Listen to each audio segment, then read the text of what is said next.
Bonjour tout le monde, je sais que vous aimez beaucoup la création de pages de scrap et qu'on est beaucoup à penser effectivement qu'il n'y a pas assez de vidéos de ce genre. Alors on va en faire une ensemble très rapidement, vous allez voir, il n'y a rien de compliqué, surtout parce qu'on va partir d'un sketch et c'est un sketch qui est proposé sur l'Instagram de Craftelier. Il vous suffit de reproduire un petit peu ce que vous voyez à l'écran, donc c'est-à-dire une structure avec des formes arrondies et un titre. Et en partant de ça, on va pouvoir laisser libre cours à notre imagination et pouvoir créer une page de scrap. Comme j'ai souvent l'habitude de le faire, je recycle les papiers 30-30 que j'aime pas vraiment. Je préfère les utiliser comme ça. Je vous avais donné cette astuce, c'est-à-dire que s'ils ont un verso qui est blanc, de les retourner, de les utiliser ainsi. Je vais imprimer ma photo avec l'imprimante que je vous ai présentée et dont je vous remettrai la vidéo sous celle-ci si vous voulez dans la barre d'informations où je vous présente en intégralité ce produit et je vous dis tous les avantages qu'il comporte. Si ça vous dit, je vous mettrai également le lien pour vous la procurer parce qu'elle fait des photos vraiment magnifiques. Comme il est question de rond, je vais être obligée, j'aime pas trop ça, je vous avoue, mais bon, on va suivre le sketch comme il faut, donc je vais être obligée de recouper ma photo. Et comme je voulais des ronds qui soient parfaits, évidemment, je vais utiliser des dies de cette forme-là, parce que c'est beaucoup plus simple de faire comme ça. Si vous n'en avez pas, vous pouvez bien entendu utiliser un cutter et puis faire votre découpe à la main. Mais si vous avez une machine de découpe, de toute façon, c'est le genre de forme vraiment basique. Je vous conseille d'avoir dans votre matériel, puisque ça sert pour énormément de choses. Je vais sélectionner un pochoir et puis on verra un petit peu plus loin comment je vais m'en servir pour créer mon fond. Par contre, comme j'avais toujours ma Big Shot sous la main, j'ai pensé qu'il était bien que je fasse toutes mes découpes d'un trait, comme ça après je suis à peu près tranquille, sauf si éventuellement il faut que je revienne sur mes découpes, mais pour l'instant on va déjà faire comme ça. Et vous voyez qu'en parcourant vos dies, vous pouvez trouver des formes arrondies dans des ensembles de matrices de découpe. Donc ici, en l'occurrence, par exemple, c'est un ensemble de matrices de découpe qui venait de chez Action. Et vous voyez qu'on a des tout petits ronds en plus. Alors ça va vraiment bien faire notre affaire parce que si on veut, on peut interpréter le sketch comme je l'ai fait, c'est-à-dire de rajouter encore plus de formes que ce qui est proposé, puisque un sketch, c'est une inspiration. On n'est pas tenu de respecter vraiment au pied de la lettre, justement. C'est pour nous donner, si on veut, une sorte de tremplin, et puis après, bah, nous, on interprète un petit peu comme on veut.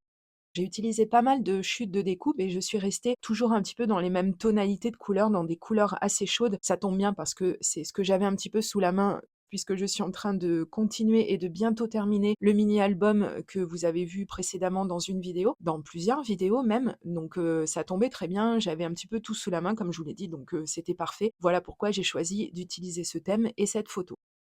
Alors ce pochoir que je vais utiliser, c'est un pochoir que j'ai fabriqué avec ma Silhouette Cameo. C'est une machine de découpe électronique et qui permet entre autres de pouvoir découper, comme vous le voyez, de l'acétate. Ça fonctionne très très bien. Vous pouvez reproduire ce genre de choses si vous n'avez pas de machine de découpe électronique. Vous pouvez faire ça avec vos dies, mais c'est vrai qu'avec une machine comme ça va quand même beaucoup plus vite.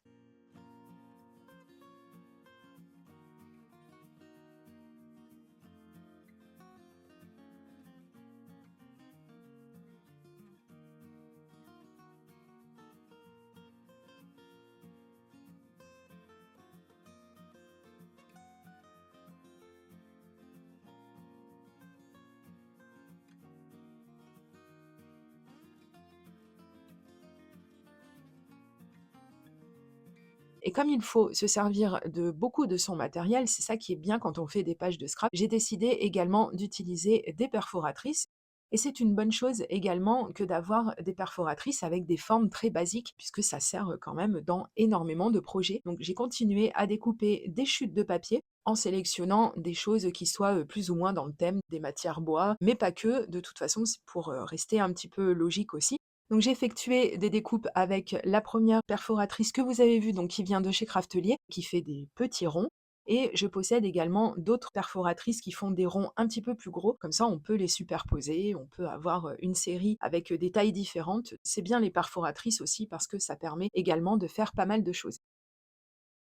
Et dans ce genre de projet, ça nous permet de nous servir de beaucoup de choses de notre matériel qui peut-être dormirait un petit peu dans nos placards. Donc c'est ça qui est bien aussi avec des projets plus grands que des cartes, parce qu'on va pouvoir mettre plus d'éléments.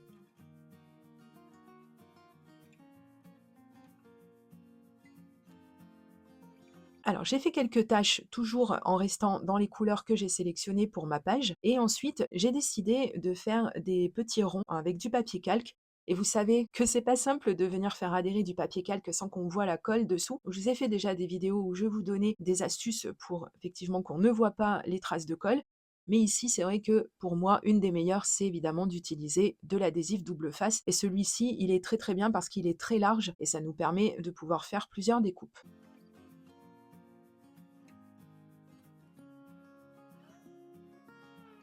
Donc ensuite, je vais commencer un petit peu à voir comment, en suivant le sketch toujours, mais en m'en éloignant un petit peu aussi pour pouvoir, donner un petit peu ma touche personnelle, comment je vais pouvoir un petit peu organiser mes éléments. Alors là, il y a pas vraiment de règles. On commence à suivre le sketch comme je vous l'ai dit et puis, bah, ensuite, on s'en éloigne pour pouvoir être au plus près de ce que le sketch nous a inspiré. Donc voici un petit peu ce que ça a donné. Alors, je vais encore changer de place certains éléments, mais en attendant, je pense que c'est bien de faire comme ça. Et le petit conseil que je peux vous donner, juste avant de coller tous vos éléments, si vous n'êtes pas trop sûr de vous, vous pouvez prendre une photo et puis regarder ce que ça donne. Et puis comme ça, bah, si par exemple, par inadvertance, si comme moi, vous êtes un petit peu maladroit, eh bien si vous faites tout bouger, comme ça au moins vous aurez une photo pour vous rappeler un petit peu de l'organisation de tous vos éléments. Et puis ensuite, on va venir les placer.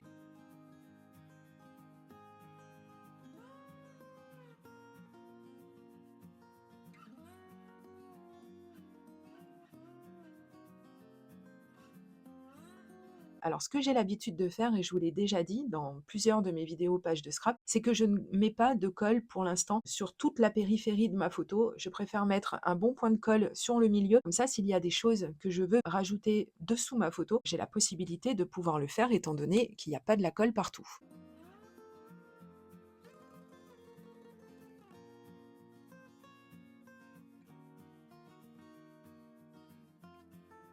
Et puis ensuite, on s'amuse et si vous voyez que j'ai rajouté des petites étoiles, donc ça, c'était pas forcément prévu dans le sketch, mais enfin bon. Après, j'ai interprété également les ronds qui étaient dans le sketch, donc j'ai fait des découpes qui sont évidées au milieu. Ce sont des dies que j'aime beaucoup. Vous voyez un petit peu comme ça donne quand même pas mal de légèreté, bien qu'il y ait quand même beaucoup d'éléments sur cette page. Je suis partie d'un fond blanc, mais c'est vrai que d'habitude, ce que je fais pour les pages 30-30, vous le savez si vous suivez mes vidéos, c'est que je n'ai pas forcément l'habitude de mettre énormément de choses sur une page. J'ai un petit peu de mal avec tout ce qui est trop chargé. Alors ici, c'est pas tant que ce soit chargé, mais on a suivi le sketch, donc on a fait une sorte de cluster, un regroupement d'éléments à un certain endroit de la page. Et c'est ce que je vous conseille de faire aussi si vous avez des petits soucis avec comment placer vos éléments, etc. Essayez de toujours laisser des endroits un peu vides, je pense, parce que c'est bien, ça établit une sorte d'équilibre, c'est-à-dire qu'il y a des endroits où il y a pas mal de choses et des endroits où il y a quasiment rien, voire où il n'y a rien du tout. Et en fait, ça crée, comme je vous l'ai dit, ça crée une sorte d'équilibre et pour moi, je trouve que c'est bien plus agréable à regarder. Et puis ensuite, bah, libre à vous de venir ajouter des petits éléments. J'ai fait des petites taches avec un feutre Tombow, donc celui-ci, je ne vous l'avais peut-être jamais montré en vidéo, mais j'en ai de plusieurs couleurs, donc j'en ai un noir, celui-là vous le connaissez, je vous le montre très souvent parce que je m'en sers beaucoup pour faire mes petites taches qui donnent, je trouve, beaucoup de cachet à une page.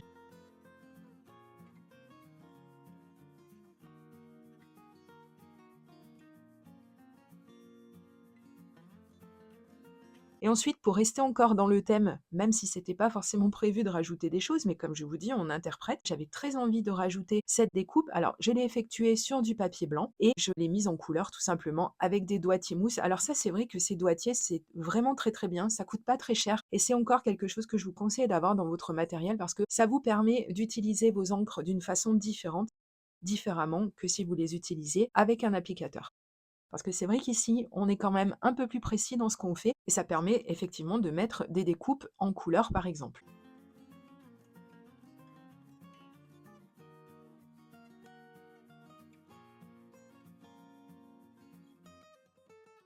Donc là, j'ai mis 2 couleurs, 2 teintes de celles que j'avais déjà utilisées sur ma page et puis, ben, écoutez, je vais m'en tenir là pour l'instant. Comme vous avez vu, j'ai découpé les petites feuilles parce que je pense que ça aurait fait un petit peu too much et j'avais pas envie de les voir spécialement sur ma page.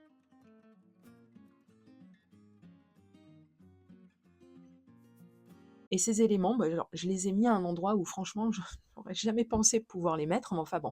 Je trouve que les formes s'emboîtent plutôt bien avec ces magnifiques tampons qui ont fait le titre de ma page. J'aime beaucoup, beaucoup. Elle est chargée sans lettres. Elle continue de me convenir. Il n'aurait pas fallu que je mette plus de choses. Alors, je vous encourage à essayer les sketchs et puis surtout à participer à ce concours parce qu'il y a des jolis lots à la clé. Donc, je vous laisserai aller sur l'Instagram de Craftelier et je vous laisserai également me dire ce que vous avez pensé de ma page et si elle vous plaît. Et je vous remercie aussi pour le petit pouce en l'air si vous êtes encore là à cette étape de la vidéo et je vous dis à très, très bientôt pour de prochaines vidéos créations. Gros bisous, bye bye.